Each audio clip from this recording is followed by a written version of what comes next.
네, 할렐루야. 어제 태국에서 사역하시는 선교사님들이 들어오셔가지고 뭐 건강검진도 하시고 뭐 6년 만에 들어오셔서 좀 쉼도 얻으시고 그렇게 가시겠다고 어제 오셨습니다. 위에서 기도해 주시고 또 아마 8월쯤에 건강검진도 하고 지금 큰아들이 조그만한 그 재현이 재강이가 있는데 아마 큰아들이 벌써 고등학교 1학년이라고 그래요. 근데 태국에서 그 공부를 해도 우리 한국에서는 인정을 안 해준답니다.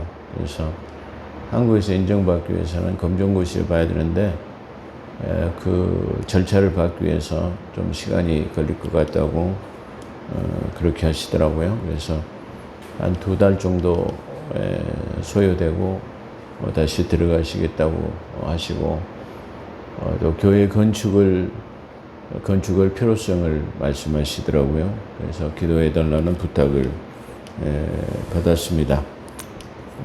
그래 위해서 기도해 주시기를 부탁의 말씀을 드리면서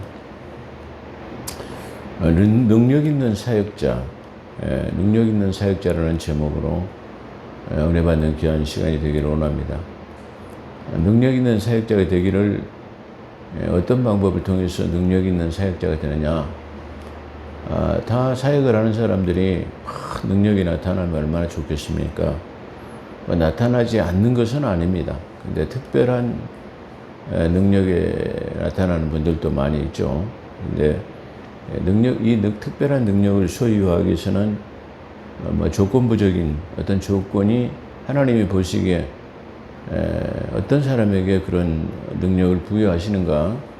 우리가 이 목회서신서 목사님에게 보낸 편지 3번째를 통해서 그 고찰하고 우리가 능력 있는 사역자가 되어졌으면 좋겠습니다.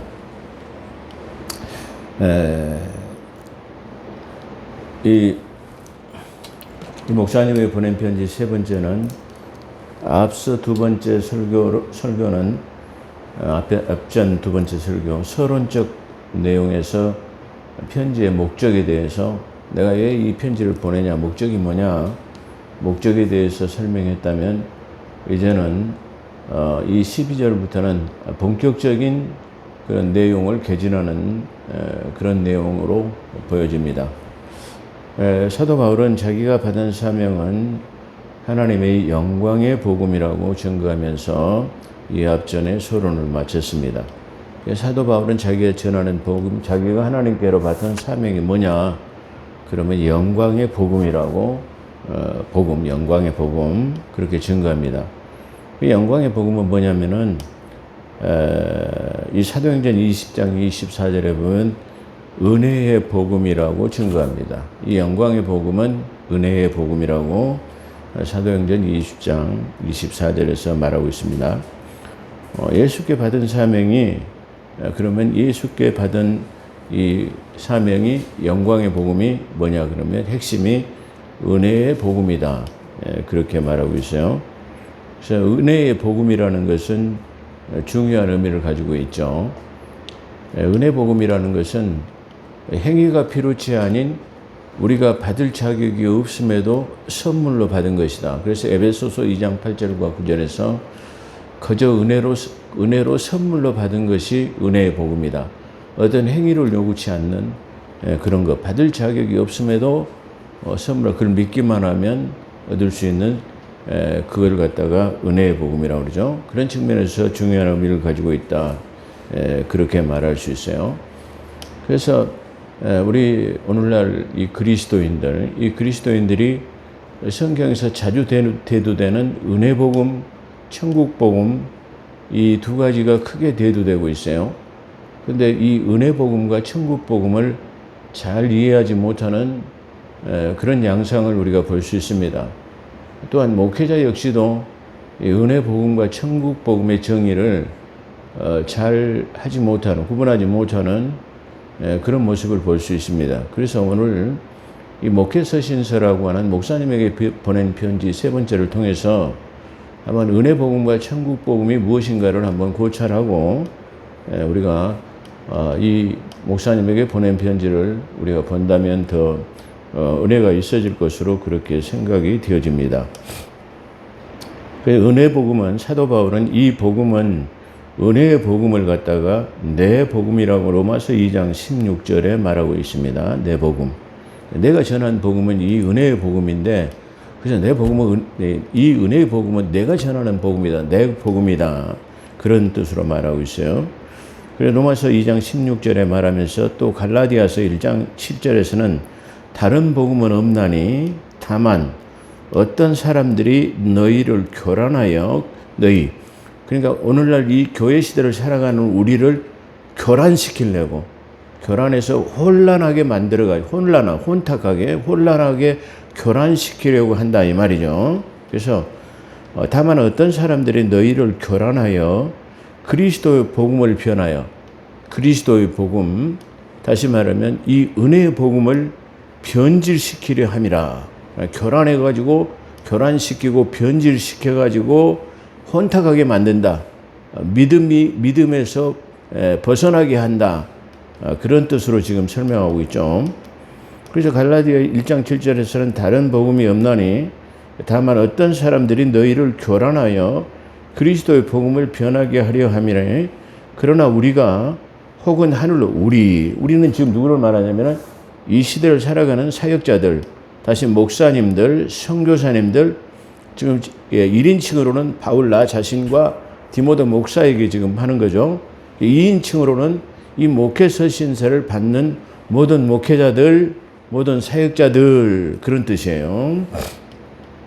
그래서 그러니까 우리 복음을 전하는 하나님께로부터 맡은 바 사명을 받은 자들에게는 미니스트리 사역을 말하는 거죠. 그래서 이 하나님의 사명을 받은 자들은 우리는 혹은 하늘로부터 온 천사라도 우리가 너희에게 전한 복음, 그래 이 전한 복음은 은혜의 복음 외에 다른 복음을 전하면 저주를 받을지어다. 이거 중요한 의미예요. 그러니까 지금 우리가 전하는 복음, 이 은혜의 복음 외에 지금 이 교회 시대의 복음은 은혜의 복음 외에 다른 복음을 전하면 우리뿐만 아니라 지금 복음을 전하는 사역자들, 다시 말하면 모든 목사들도 그런 측면이에요. 모든 목사님들도 선교사님들도 또 그가 혹 하늘로부터 내려와서 복음을 전한다 할지라도 그 복음을 다른 걸 전한다 할지라도 그건 가짜다. 천사는 날개가 없다는 측면에 그 제가 동영상 설교에서 단 한 명의 천사는 날개가 없다. 날개가 없는데 단 한 명의 천사만 날개를 달고 우리에게 올 수 있어요. 그 천사가 누구냐 그러면 바로 루시퍼라고 하는 사람이다. 제가 그렇게 증거했습니다. 여기서도 아마 마지막 어느 때인가는 이 하늘로부터 천사가 내려와서 어떤 복음을 증거할 수도 있는 측면을 아마 감안했던 것 같아요. 생각했던 것 같아요. 그래서 우리뿐만 아니라 천사들이 그걸 전한다 하더라도 그건 뭐예요? 저주를 받는 것이다. 그렇게 말하고 있어요. 그래서 우리나 혹은 하늘로부터 온 천사라도 우리가 너희에게 전한 복음, 은혜의 복음에 다른 복음을 전하면 다른 복음, 천국 복음을 말할 수도 있고 환난 복음이라고도 말할 수 있고 누구라고 지칭하기는 그렇습니다만은 이단 교회 종파에도 천국 교회라고 천국 복음 교회라고 써붙여진 곳이 있는데 그것도 그 이단 개수인 구 누구라는 사람이 이끌어가는 교단이죠. 근데 그 사람들이 좀 성경을 좀 깊이 상고하고 알았더라면 아마 그 천국 복음 교회라는 이름을 아마 쓰지 않았을 것이다. 그런 생각도 한번 해봅니다. 그래서 우리가 굳이 2단이니 3단이니 그거 구별할 필요가 없어요. 그걸 갖다 정죄할 필요도 없고 우리가 하나님의 말씀을 바로 진리로 은혜로 받아들이고 바른 교리를 가지고 있다고 한다면 2단이고 3단은 자연적으로 판별이 되어지는 것이기 때문에 굳이 그걸 갖다가 2단이나 3단이나 막 구별해가지고 할 필요가 없다. 그런 측면도 생각할 수 있어요. 그래 자동적으로 교회를 이 하나님의 말씀을 우리가 깊이 상고하면 자동적으로 그런 문제는 다 교통정리가 되어질 수밖에 없다. 그렇게 말할 수 있는 측면도 있습니다. 그래서 저주를 받을지어다. 우리가 전에 말했거든요. 전에 말했다는 말이에요. 사도 바울은 전에 말했는데 전에는 어디서 말했냐면 아까 말한 사도행전과 로마서 2장 16절에서 내가 전한 복음은 은혜의 복음이다. 그걸 몇 번 말했다. 그런 말이에요. 그래서 우리가 전에 말했거니와 내가 지금 다시 말하노니 전에도 말했지만 내가 다시 한번 강조한다. 다시 다른 측면으로 내가 진실로 너에게 말하노니 그런 뜻이에요. 다시 전에도 말했지만 또 한번 강조해서 다시 한번 이게 각인시킨다. 그런 뜻으로 말하고 있어요. 그래서 내가 지금 다시 말하노니 만일 누구든지 너희가 받은 것 은혜의 복음 외에 너희가 받은 것이 뭐냐 그러면 내가 너희에게 전하여 준 이 은혜의 복음이다 말이야. 그래서 이 은혜의 복음 외에 다른 복음을 전한다면 너희가 다른 복음을 전하면 저주를 받을지어다. 이렇게 아주 분명하게 사도 바울은 지금 이 목회서신서를 목사님에게 보낸 편지에서 또 갈라디아서를 통해서 로마서를 통해서 또 에베소 교회를 통해서 지금 말하고 있음을 우리가 볼 수 있습니다. 왜 같은 성경, 같은 성령이 주신 말씀을 보면서도 왜 이런 것을 다르게 변질시킬 수 있는가? 그건 아까 말하는 것은 바로 교회, 너희를 교란시키고, 그 다음에, 그렇죠. 교란시키고 해서, 복음을 변하게 하는 무리들의 그 책략이다. 그런 것이다. 그렇게 말할 수 있을 것입니다. 그렇다면 우리가 다른 복음을 전하면 저주를 받을지어다. 그렇다면 여기서 말하는 은혜의 복음은 무엇이고 아까 서두에 잠깐 에베소 2장 8절과 9절에서 말씀을 드렸죠. 은혜의 복음은 무엇이고 그렇지만 이 은혜의 복음의 핵심이 뭐냐 그러면 은혜의 복음은 무엇이고 다른 복음은 무엇인가? 아까 말한 다른 복음은 천국 복음을 들 수 있어요. 천국 복음. 아마 처음에 제 서두에 이 설교를 듣는 분들은 목사님들이나 성도들이 저 목사님 지금 뭘 설명하고 계시지? 뭐 이렇게 생각할 수도 있어요. 근데 좀 잘 들어보시면 아마 이해가 되어질 것이라 그렇게 생각이 됩니다. 이 은혜의 복음 무엇이고 다른 복음은 무엇인가? 다른 복음은 천국 복음을 들 수 있습니다. 이 천국 복음은 유대인에게 전파되었던 복음으로 이스라엘이라고 하는 유대인에게 전파되었던 복음으로 예수님과 요한이 전파했던 복음입니다. 예수님과 누가 전파했다고요? 예수님이. 세례 요한은 천국이 가까웠다.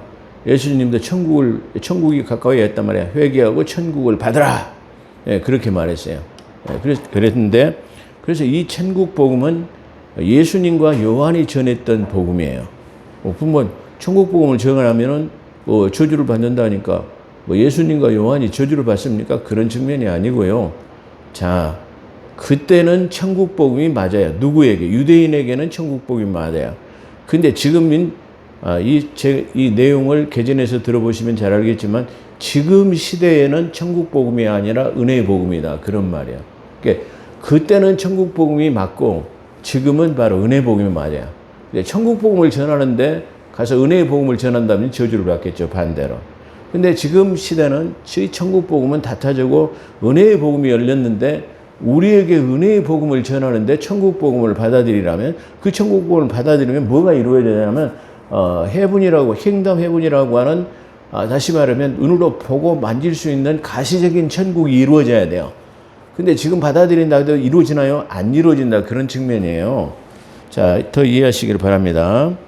그래서 이 천국 복음은 예수님과 요한이 전파했던 복음인데 이 복음, 천국 복음은 왕으로 오신 예수 그리스도를 영접하면 얻게 되는 것으로서 이 천국은 킹덤 헤븐 천국, 킹덤 헤븐을 말하는 거예요. 그러니까 보고 만질 수 있는 예를 들어서 에덴 동산에 있어서 우리가 누릴 수 있는 그런 곳을 말하는 거예요.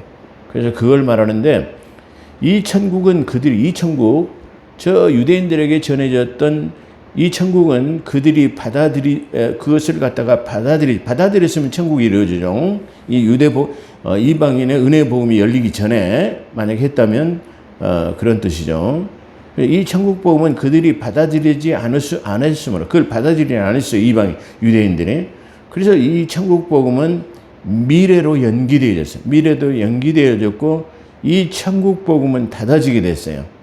그래서 이방인인 우리에게 열리게 된 복음이 바로 은혜의 복음인 하나님의 나라의 복음이에요.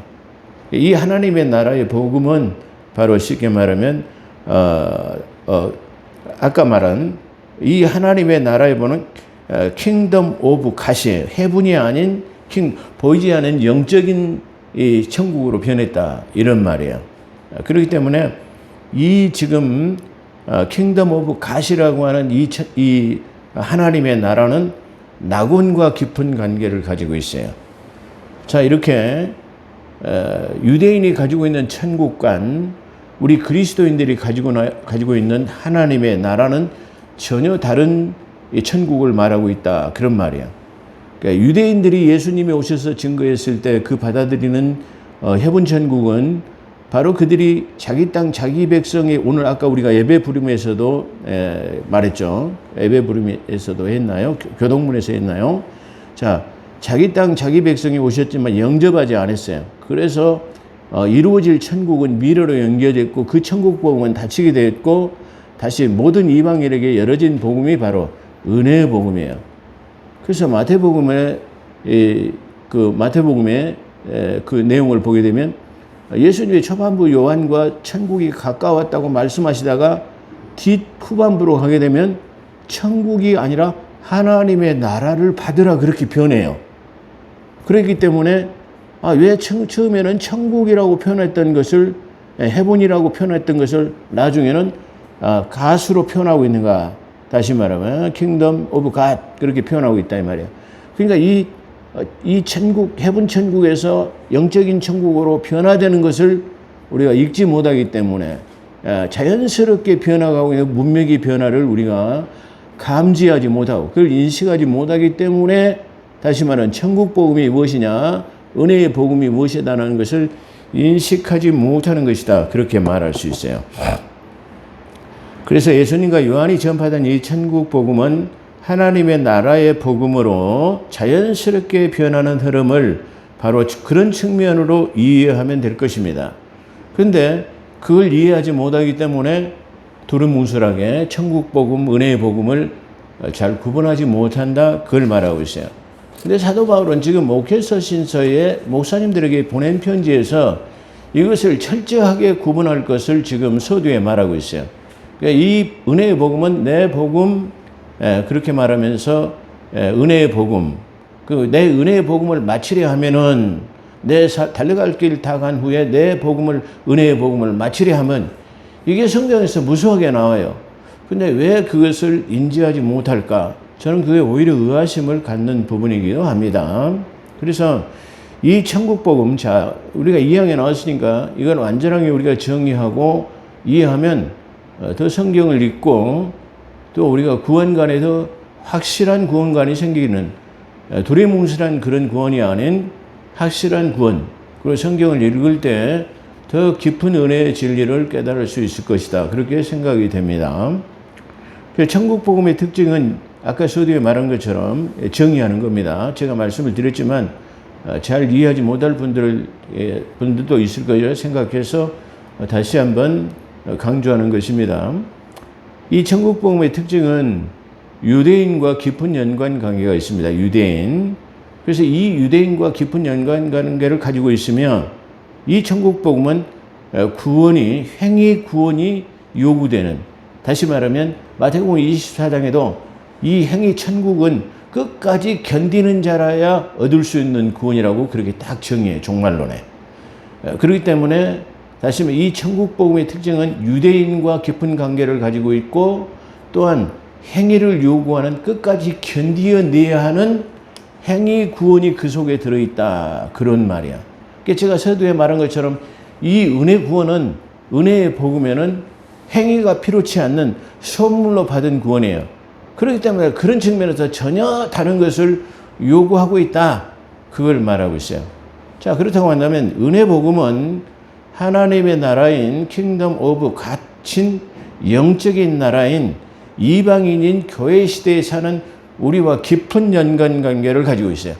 그러니까 우리 시대는 지금 천국인 예수님이 전하는 천국이 아닌 사도 바울이 전하는 은혜의 복음, 킹덤 오브 갓은 영적인 우리가 육신의 종말이 끝나서 가서 낙원이라는 곳에 가는 곳이 바로 하나님의 나라 킹덤 오브 갓이에요. 그러니까 유대인의 말하는 천국과는 전혀 다른 천국관을 말하고 있다. 그걸 지금 설명하고 있다. 그런 말이에요.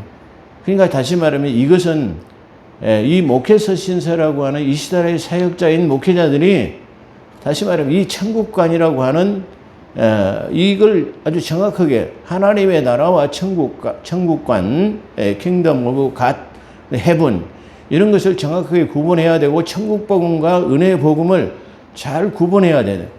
이걸 잘 구분하지 못하니까 왔다 갔다 하다 보고 또 성도들도 이걸 헷갈리는 그런 신앙의 혼미함을 가져오게 되는 거예요. 아까 말하는 교란시키는 거예요. 우리를 교란시키는 결과를 가져온단 말이야. 그렇기 때문에 구원이라는 것은 확신이 어떤 서는 그런 구원의 확신의 믿음이 우리에게 요구된다 이 말이야. 그래서 지금 이 사도 바울은 은연 중에 이 디모데 목사의 보낸 편지, 목회서 신서, 목사님들에게 보낸 편지 세 번째를 통해서 이걸 지금 보이지 않는 이걸 강조하고 있다. 아주 깊이 강조하고 있다. 지금 그래.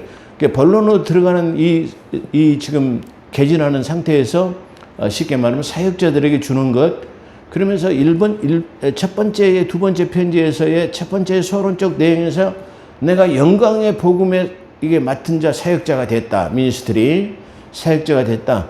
지금 그런 말은 그런 측면에서 지금 목사님들이 그걸 깊이 인식하고 공부해야 된다. 그런 말씀이죠. 어떻게 보면은 지금 저는 어떤 교통정리를 하는 지금 교통순경과 같은 역할을 하고 있다. 그렇게 말씀드릴 수 있을 것 같아요. 그걸 갖다가 분명히 정리하는 어떤 그런 식 계기가 됐다고 그렇게 생각할 수도 있을 것입니다. 그래, 은혜 복음은 하나님의 나라의 킹덤 오브 가신 영적인 나라, 이방인의 교회 시대에 사는 우리와 깊은 연관 관계가 있으며 이 은혜의 복음은 교회 시대가 끝나면 닫히게 돼요. 그럼 이 은혜의 복음 시대는 언제까지 되냐? 그러면 아까 천국 복음이 열려가지고 받아들이지 않았기 때문에 닫혀지고 그 복음은 은혜의 복음으로 지금 교회 시대에 열어졌어요. 근데 이 교회 시대에 열어졌던 이 은혜의 복음은 또 은혜의 복음 시대가 교회 시대가 끝나면 은혜의 복음 시대는 닫히게 되어지고 다시 천국 복음, 환란 시대에 열어지는 복음이 있는데 이 복음이 바로 천국 복음이에요. 그렇기 때문에 이 천국 복음은 우리하고는 상관이 없는 그런 복음이다. 그렇게 아주 단정적으로 정의할 수 있어요. 그렇기 때문에 저 천국 복음은 유대인에게 전한 복음이요. 이 은혜의 복음은 교회 시대를 살아가는 우리에게 열어진 것인데 이 교회 시대가 닫혀지면 은혜의 복음은 다시 말하면 닫혀지게 되고 천국 복음이 다시 열려지는데 그래서 다시 열어지는 이 천국 복음이 열어지면 뭐가 필요하다? 행함이 없는 믿음은 죽은 믿음이에요. 그때가 다시 요구되는 믿음이 바로 행위구원이에요. 자, 이렇게 자명하게 성경은 교통정리 분별하고 있어요. 분리해 놓았어요. 그래서 사도 바울은 디모데 목사에게 편지 중에서 너희가 하나님의 말씀을 옳게 분별해라. 분별이라는 건 나누어 봐라 그런 뜻이에요. 왜 나누어 보지 않느냐라는 거예요. 율법이 뭐고 복음이 뭐고 천국 복음이 뭐고 은혜 복음이 뭐고 천국이 뭐이고 하나님의 나라가 무엇인지 이렇게 구분해놔요. 그건 낙원이 무엇인가 이런 것들을 구분해야 된다라는 것이에요. 근데 이 시대는 지금 이런 것에 대해서 뭐 동영상 설교가 됐든 무슨 설교가 됐든 간에 설교하는 것이라든가 뭐 이걸 가르치는 데가 한 군데도 없어요. 그래서 지금 이 목회서 신서 목사님들에게 보낸 편지에서는 이걸 아주 깊이 뭐하고 있죠? 지금 각인시키면서 이 미니스트리 사역을 담당한 너희에게 맡긴 바 되어진 사람들에게 주신 것인데 너희들에게 이 맡긴 사명자에게 주신 이거는 바로 이것을 통해서 전하는 자가 능력 있는 목회다. 그걸 증거하고 있어요. 물론 이 능력 있는 목회가 되는 것에 대해서 사도 바울은 그것을 내가 감사한다. 그렇게 말하고 있죠. 근데 그 감사하는 조건, 다시 말하면 그 능력 있는 목회를 받을 수 있는 것을 내가 받은 것에 감사한다. 근데 이 능력 있는 이 사역자가 되기 위해서 요구되는 것이 있는데 그건 바로 신실하게 하나님의 충성을 다하는 자.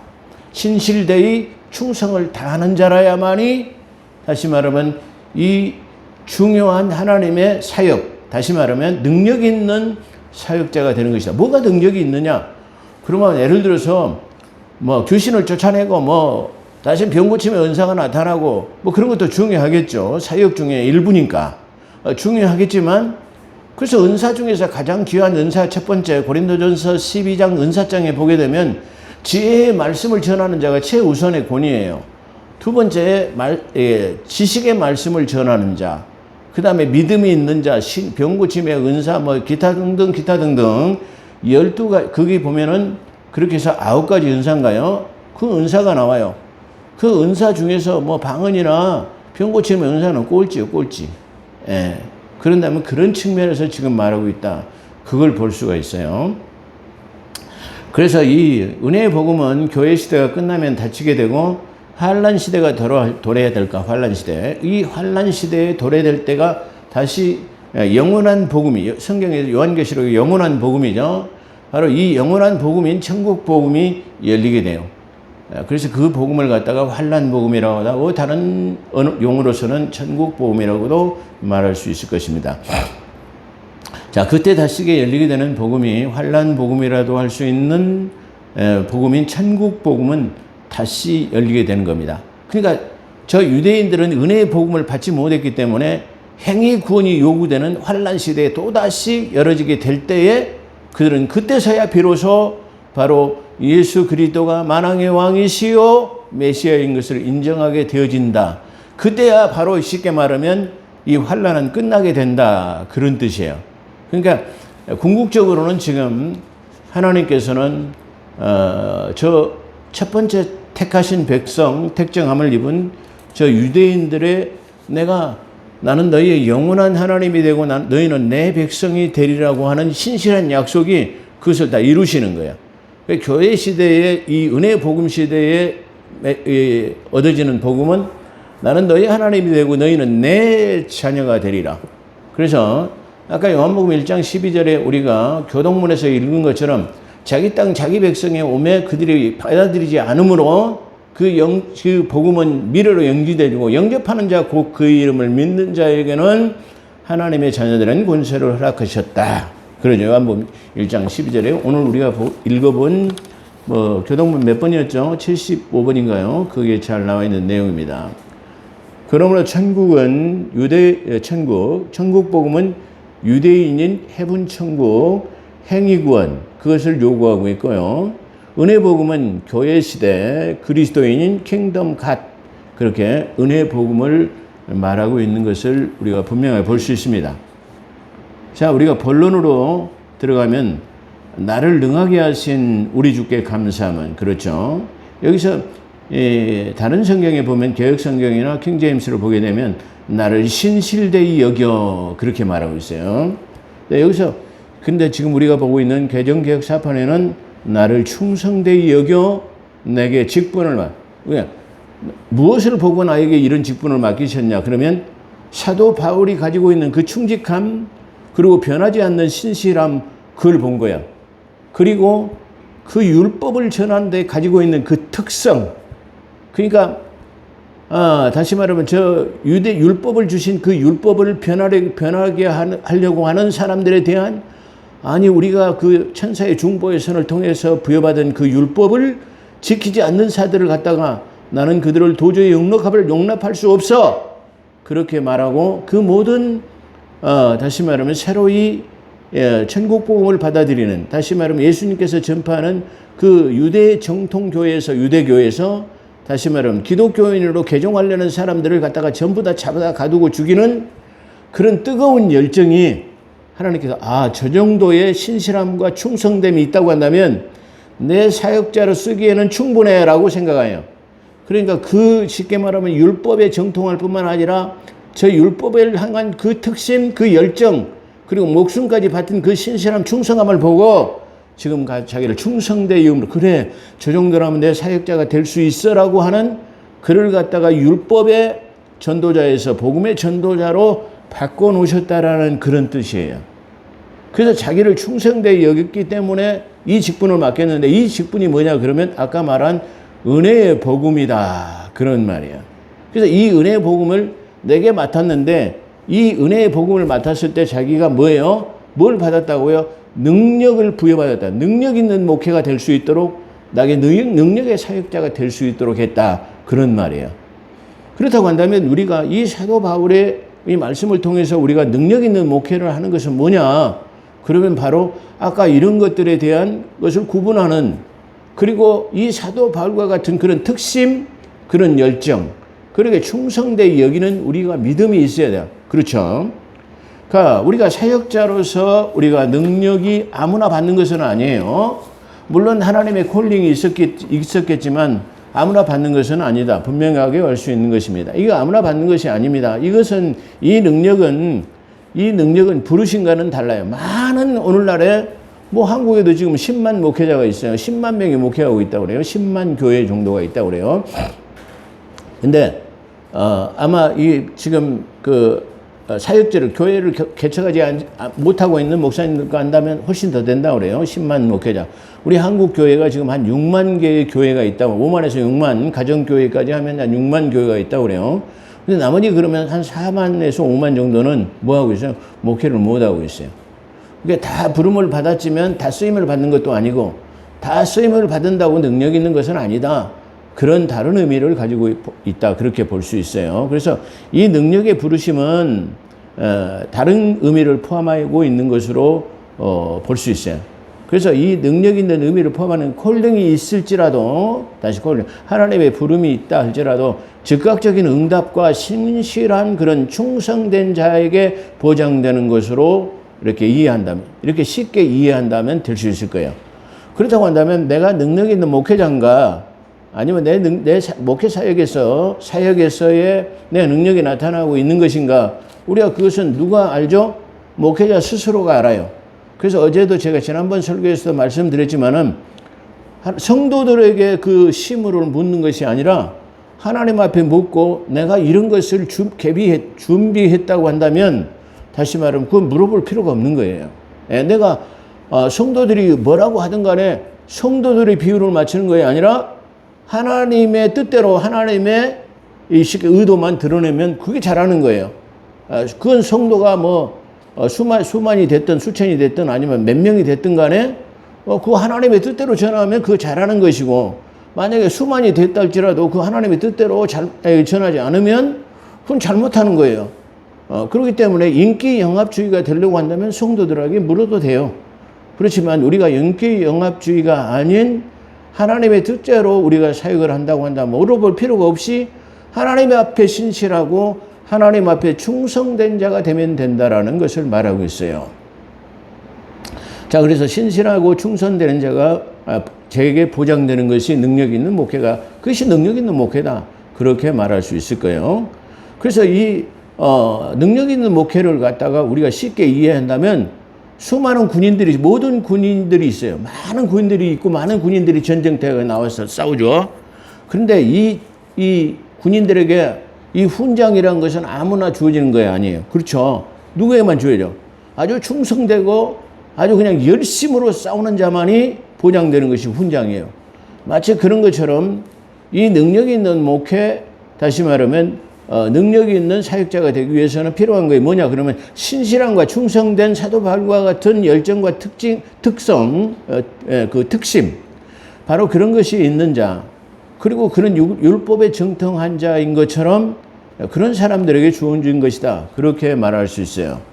그래서 모든 사역자에게 부여되는 것이 아님을 갈라디아서 1장 17절에 잘 나타나고 있습니다.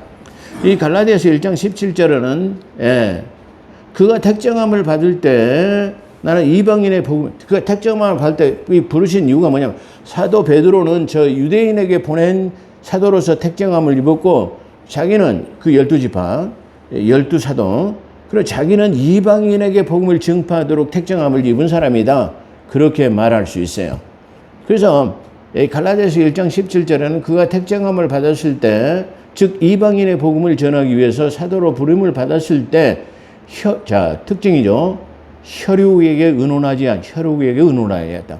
그러니까 부름을 받았을 때 혈육, 자기 부모 형제나 친척들에게 다시 말하면 내가 하나님 앞에 부름을 받았는데 어찌 해야 되냐 말이야. 가야 되냐 말아야 되냐 뭐 이런 걸 보죠. 사람에게 이렇게 해야 되냐 저렇게 해야 되냐 묻지 않는다. 누구한테? 하나님한테 묻는 거죠. 자, 여기서 지금 잘 나타나고 있어요. 부르심 받을 때 혈육에게 의논하지 아니하고 먼저 사도된 자들에게도 의논하지. 먼저 사도된 자들에게 당신은 어떻게 부름을 받았어? 나한테 이런 하나님의 음성이 들렸는데 이게 맞습니까? 안 맞습니까? 이렇게 먼저 사도된 사람들에게도 물어보지 않았다라는 거예요. 예, 그러죠? 자, 사도되는 사람들에 대해서도 성경이 충분하게 이해를 하고 있어요. 자, 12 제자가 될 수 있는 사람들은 바로 주님의 부르심에 즉각적으로 응답했던 사람들이에요. 예를 들어서 가장 그 대표적인 예가 저 베드로 같은 사람은 예수님의 직접 콜링이 없었으면서도 자기 동생 안드레를 통해 가지고 내가 메시아가 봤다는 게 즉시로 쫓아갔던 사람이 바로 누구예요? 안드레 베드로예요. 그 다음에 요한과 야고보 같은 사람 즉시로 예수님이 그물 긋고 있을 때든 날 따르라 했을 때 다 버려두고 따랐다라고 그랬어요. 또 가버나움에서 세리장을 했던 누구죠? 마태야 넌 날 따르라 하니까 아니요. 결산을 해야 될 것 아닙니까? 보고는 해야 될 것 아닙니까? 사직서는 써야 될 것 아닙니까? 이런 것에 전혀 수식어가 따르지 않고 있어요. 그냥 아무것도 다 제백사하고 그냥 다 버려두고 즉시로 따랐던 사람들이 12제자가 됐어요. 그러면은 12제자가 될 수 있는 가능성이 있는 사람들이 많아요. 성경 내용에 우리가 보면 바로 어떤 사람에게 너는 나를 따르라 하니까 너요? 내 부모가 지금 상을 당했는데 너 가서 장례는 치르고 와야 되지 않습니까? 물으니까 야 죽은 자는 죽은 자로 장사하게 하고 너는 나를 따르라. 그럼 그 사람이 따랐나요? 못 따랐어요. 만약에 그 사람이 예수님의 제자가 될 수 있는 충분한 사람이었는데도 즉각적인 응답이 없었어요. 또 어떤 사람에게도 말할 때 너는 나를 따르라니까 아니 가서 부모님하고 하직 인사는 하고 와야 될 거 아닙니까? 그랬던 사람들이 성경에 종종 나타나요. 어떤 부자 청년도 말해요. 그러죠? 부자 청년도 부자 청년이야 내가 무엇으로 영생을 얻을 수 있습니까? 라고 말이야. 그 성경이 뭐라고 말하더냐? 그 성경이 네가 율법을 다 지켰네. 내 율법도 잘 지킬 뿐만 아니라 11조도 내가 철저히 지킨 사람입니다. 그래? 그럼 네가 천국에 아주 가까웠다. 그렇다고 한다면 너는 이 많은 재산을 이 가난한 자에게 주고 너는 나를 따르라. 그랬어요. 제자가 될 수 있는 기회가 주어졌다는 말이야. 근데 이 부자 청년이 재산이 많음으로 그에 근심하여 가니라. 예수님의 12제자가 될 수 있는 기회를 그 물질 때문에 놓쳐버린 사람들, 세상 것 때문에 세상에 미련을 두고 다시 말하면 하지 못했던 사람들에 대해서 우리는 이 마태복음을 통해서 얼마든지 12제자가 될 수 있는 사역자의 부름을 받았음에도 이게 놓쳤던 사람들이 있어요. 근데 지금 사도 바울은 지금 그것에 대해서 부름을 받았을 때 지금 말하고 있어요. 내가 부름을 받았을 때 뭐죠? 내 부모 형제들에게 혈육에게 의논하지 가지 않았다. 그리고 먼저 사도된 사람들에게 대해서 막 그냥 쉽게 말하면 예언을 받으러 다니고 뭐를 하고 다니고 내가 콜링이 있었는가 없었는가 이런 걸 묻지 않았어요. 그리고 바로 어디로 갔어요? 아라비아로 갔다네. 아라비아. 이 아라비아가 어딘가? 그러면 갈라디아서 4장 2절에 보면은 바로 신의 산이라고 말하고 있어요.